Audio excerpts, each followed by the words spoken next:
তুই পড়াশোনা করিস? হ্যাঁ, কখন করিস?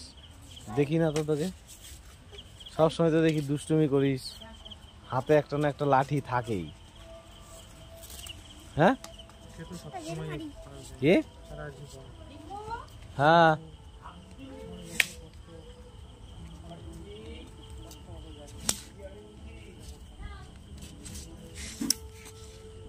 তুই 10-এর ঘরের নামটা বলতো দেখি।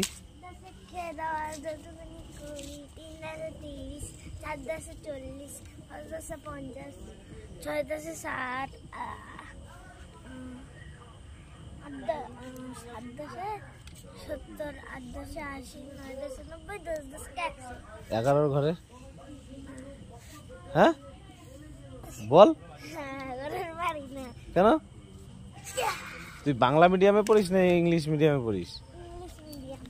English medium. তোর বাবার নাম বলতো। পারিস না? কেন? হ্যাঁ, তুই খিচুড়ি স্কুলে পড় এখন থেকে, বুঝলি? এখন থেকে খিচুড়ি স্কুলে ভর্তি হ, বুঝেছিস? হুম, খিচুড়ি স্কুলে ভর্তি হবি এখন থেকে, বুঝতে পারলি কি বললাম? হ্যাঁ।